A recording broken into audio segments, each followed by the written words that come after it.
కావేరి చిన్ని సత్యం దగ్గరికి వస్తూ ఉంటుంది. ఇంతలో అక్కడ ఉన్న సత్యం కావేరి చేతికి దెబ్బ ఉండడం చూసి, ఏంటమ్మా ఈ దెబ్బ, ఏం జరిగింది అని చెప్పేసి అయితే అడుగుతూ ఉంటాడు.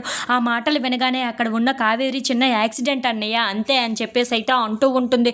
ఇంతలో అక్కడ ఉన్న సత్యం మాత్రం, ఇది యాక్సిడెంట్ లాగా లేదు, నీపై ఇంతకు ముందు కూడా ఇలాగనే జరిగింది, ఇప్పుడు కూడా ఇలాగనే జరుగుతుంది, ఎవరో నీ మీద పగబట్టినట్లుగా ఉన్నారు, నాకు ఏదో తేడాగా అనిపిస్తుంది, వాళ్ళు ఎవరో నేను తెలుసుకొని వాళ్ళ పని పడతాను అని చెప్పేసి అయితే అంటూ ఉంటాడు. ఆ మాటలు వినగానే అక్కడ ఉన్న కావేరి అయితే ఒక్కసారిగా షాక్ అయిపోయి, ఇదంతా చేస్తుంది దేవా అని తెలిస్తే అన్నయ్య ఏం చేస్తాడో ఏమో, అన్నయ్యనికి ఏమైనా జరిగినా సరే నేను తట్టుకోలేను కదా అని చెప్పేసి అయితే చాలా బాధపడుతూ ఉంటుంది. ఇంతలో అక్కడ ఉన్న సత్యం మాత్రం కావేరి దగ్గరికి వచ్చి, ఎవరో నీకు తెలుసా అని చెప్పేసి అయితే అడుగుతూ ఉంటాడు.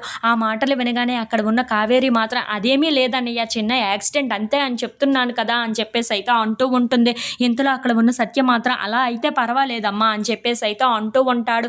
ఇంతలో అక్కడ ఉన్న కావేరి, సరే అన్నయ్య నేను వెళ్తున్నాను అని చెప్పేసి అయితే వెళ్తూ ఉంటుంది.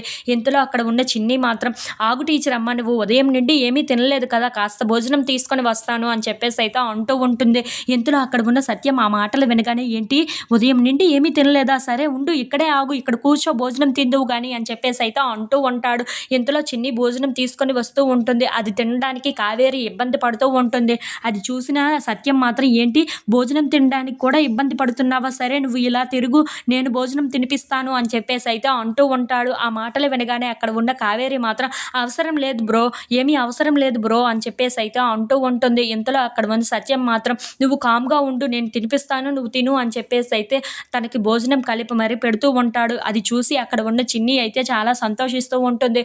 ఇంతలో అక్కడ ఉన్న చిన్నికి కూడా, నువ్వు కూడా భోజనం తిందువు, నువ్వు కూడా నేను తినిపిస్తాను తినమ్మా అని చెప్పేసి అయితే చిన్నికి కావేరికి తినిపిస్తూ ఉంటాడు. అది చూడగానే అక్కడ ఉన్న కావేరి అయితే వాళ్ళ అన్నయ్య వైపు చాలా సంతోషంగా అలా చూస్తూ ఉండిపోతుంది. If you like this video please subscribe.